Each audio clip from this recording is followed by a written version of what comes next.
Sabi ni Sedi021, sabi, hello, sana ma-meet po kita in person. Sa mga ganitong pagkakataon, tagasan ka ba? baka kasi bumisita ako sa probinsya nyo or sa lugar nyo. O kaya, Sedi021, siguro, pinakamadali siguro dito sa GMA 7. No? Sa Party Pilipinas every Sunday. Kasi doon nagkakaroon ng chance na magkaroon ng pagkakataon na magkita in person yung artista at yung mga fans eh. Saka open naman ng GMA 7. Sabi ni JBN for Love, how do you find time to relax and have fun? Madalas ka bang mag-hangout at party with your friends? Basta magawa ko lang yung hobby ko like firing, gun shooting.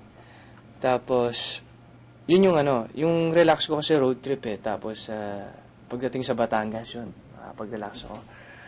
Para mag-enjoy, kasama yung mga friends ko, brother ko, pati yung family ko, nagpa-firing kami. Tapos, hangout, party. Hindi ako nagpa-party masyado eh. Hindi ako masyadong lumalabas. So, more on, sa bahay lang ako, tsaka outdoor adventure. More on,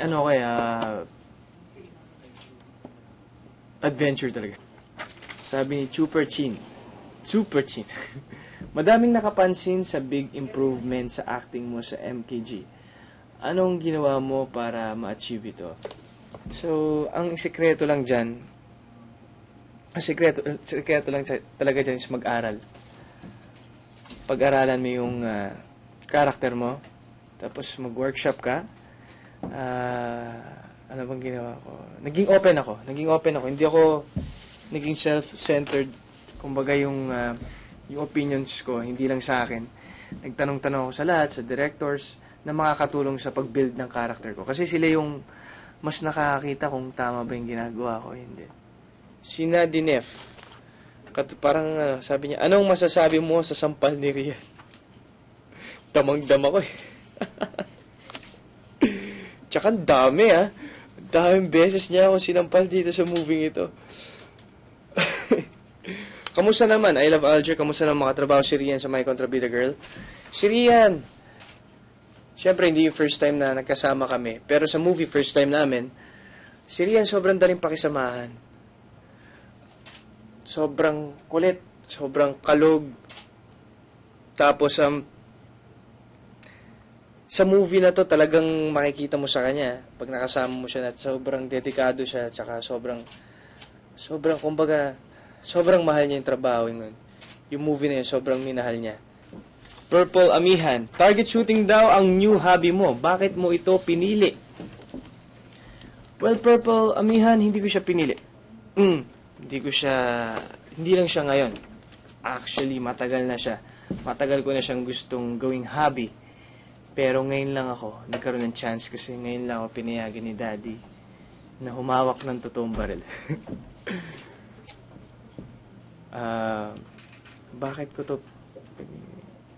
Kasi, target shooting kasi, iba kasi natatakot no?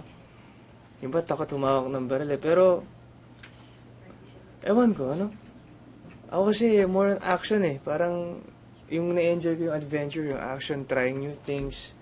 Pero ito talagang, ilang years ko itong hinantay Itong target shooting. Ilang years ko siyang, ilang years ako nagtiis sa airsoft. Bago ko nakahawak ng totoong baril. Lara 0822. Siguro birthday niya yun. 820, no?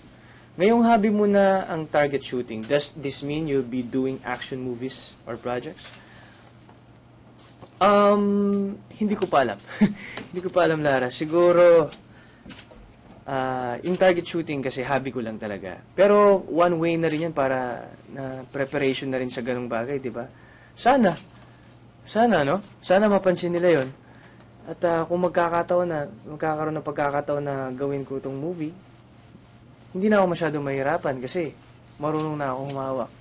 Tsaka kumbaga, may background na ako. Sana. Sabi ni Lost Kid, and how was it working with your San Miglite endorser Sam Pinto? Nako. Alam mo, Lost Kid, hindi lang ikaw ang nagtanong sa akin yan eh.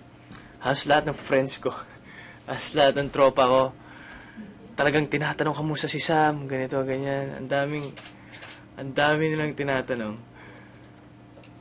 Kamusta? Siyempre, sabi ko dyan, napakaswerte ko. Napakaswerte ko kasi hindi lahat ng tao nabibigyan ng ganung pagkakataon na mabigyan ka ng pagkatiwalaan ka ng isang kumpanya, isang napakalaking kumpanya, at the same time, kasama pa si Sam Pinto. Si Sam, alam naman natin, siyang #1 ngayon sa FHM, di ba? Sexiest woman yan eh. Si Sefer _Wahid. Who is your favorite Hollywood actor and why? How about your favorite Pinoy artist? Well, si Brad Pitt, marami na siyang pinortray na character. Tsaka, simula sa pagkabinata hanggang sa nagkaroon siya ng partner, hanggang sa nagkaroon siya ng anak, hindi pa rin siya nawawala sa posisyon niya sa limelight. Iniidolo ko siya kasi napakagaling niya aktor. Kahit anong karakter na, halos lahat yan ng karakter na portray na niya, isang vampire. Mas marami pang iba na tawag dito na nangyayari sa totoong buhay. Hindi lang siya sa present, kahit sa past yung Troy nung ginampanan niya, ang galing niya doon. Sa action, sa drama. So, yun yung mga dahilan kung bakit siya yung iniidolo ko. Sa Pinoy naman, madami sa atin eh. Sa atin dito, si Dennis Trillo. Si Dennis kasi, bilang isang aktor kasi, kakaiba si Dennis na nakikita ko sa ibang aktor. Tsaka si Dennis, hindi mo siya makikitang isa lang yung karakter. Kumbaga, kahit anong karakter, bawat role na gampanan niya, iba-iba siya. Hindi mo siya makikita si Dennis Trillo, hindi mo makikita yung previous na acting niya sa panibago niyang ginagawa. Character actor talaga siya. Doon ako humahanga. Kapusong totoo. As endorser ng San Miglite, mas mature na roles na rin ba ang pipiliin mo in the future? Depende naman eh. Bilang isang actor, kahit anong role yan, kahit anong karakter yan, mapamature man yan o tweetums, ako tatanggapin ko. Kasi yun yung trabaho natin eh. Pero kung ako, sabi mo dito, kung ako yung pipili, siguro challenging sa akin maging mature. Mga mature roles siguro. Sa mga nagchat-chat po dyan, kamusta po kayo? Yung mga nasa Dubai, Hong Kong, Singapore, New Zealand, sa Canada. Ayan, kamusta po kayo dyan?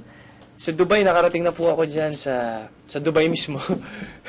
Sa Hong Kong, nakarating na rin ako. Singapore, hindi pa, tsaka New Zealand, tsaka Canada. Sana makarating ako dyan. Talaga, meron doon. Nakakapanood niyo. Kamusta po kayo dyan? Sana okay lang po kayo. Natapos na naman ang chat natin ngayong hapon na ito. Hindi nga. Tapos na tayo. Parang bilis. Pero don't worry dahil wag po kayong mag-alala dahil siguradong oo. Babalik po ako at masaya pong experience dito sa live chat. At sana kahit sa maikling oras at panahon natin sa pag-chat, sana nag-enjoy kayo. Sa mga hindi ko po na-replyan, pasensya na. Binabati ko po kayo lahat and babawi na lang po ako next time. Sana sa susunod na pagkakataon, nandyan pa rin po kayo.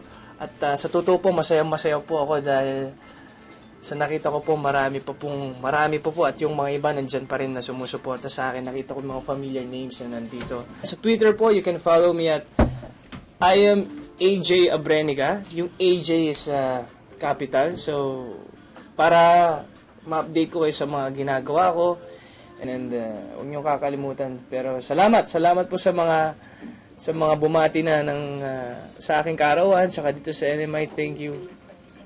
Sa Artist Center, maraming salamat sa lahat ng bossings ng GMA. At maraming salamat din sa GMA Network.com, GMA Artist Center, at sa lahat ng mga nag-log on para makausap ako at kompleto yan ang Tuesday afternoon ko. Mahirap mang sabihin, pero sa uulitin po, magkita-kits po tayo ulit. God bless. I love you.